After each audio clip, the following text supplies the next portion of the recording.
In 1981, Harvard law professor Roger Fisher made a proposal that suggested the US nuclear codes, the passwords for the atomic bombs, should be kept in the chest cavity of a volunteer who would accompany the president at all times.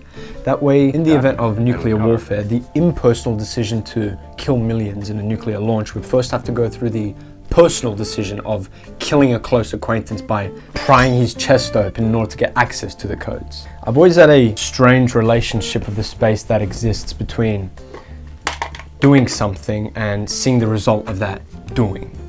I mean, as kids, it was our biological obligation to experiment, to test things out, begin building a Rolodex, a reservoir of connections between doing things and seeing the result of that doing. I cry, I'm fed. I throw the ball, the puppy brings it back. I say something, that Scotsman wants to fight me. I stack cans of soup in a grocery for 40 hours of a week, money shows up in my bank account. But then something happens. A crack in the matrix. Newton lied. With every action, there isn't always an equal and opposite reaction. It was going so well.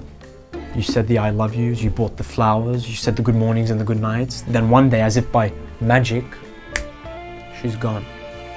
Maybe it wasn't maths after all.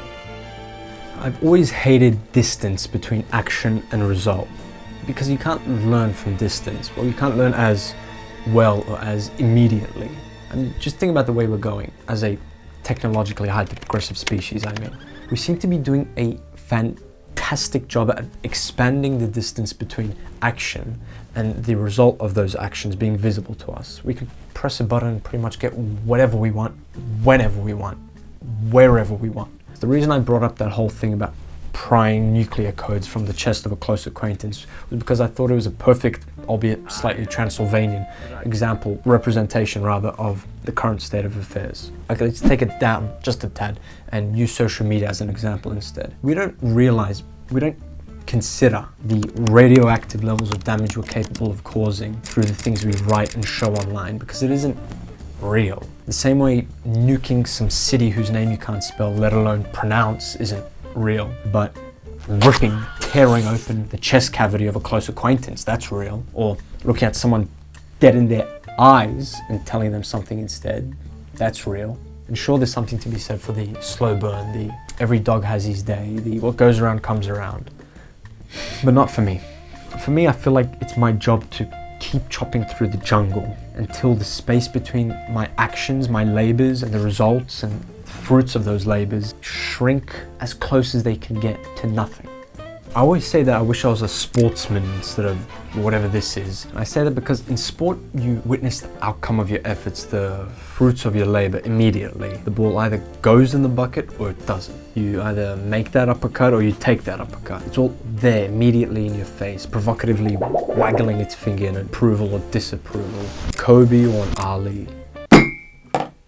Then compare that to this or most everything else. Take this, making videos. You sit and think, then write some of that think, then think some more, then write some more, then type that writing, then structure that typing, then set up a camera, the lighting, the mic, the set, the script, shoot it, cut it, edit it, correct it, render it, upload it, then wait for some ambiguous result. Maybe there's a beauty in that ambiguity. Maybe the fact that everything isn't as immediate or as black and white as the wins and losses in sports is a good thing. I have a feeling that ambiguously losing feels much less painful than losing, say, because you were knocked out cold.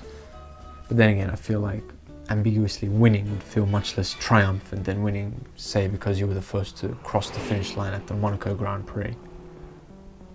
And that's just effort and work. But I'm talking about everything, seeing the results, consequences, and fruits of everything we do. In a perfect and imperfect world, we'd be able to watch the consequences of all our actions and decisions play out in front of us as we commit them. Some sort of hell on earth, butterfly effect, VR goggles type thing. I can throw a ball at a red brick wall and watch it bounce right back to me. I can also say the wrong thing to the wrong guy at the wrong time in the wrong place and know it was exactly that right away. And that's what I want. I want to know I'm making a mistake as soon as I make it.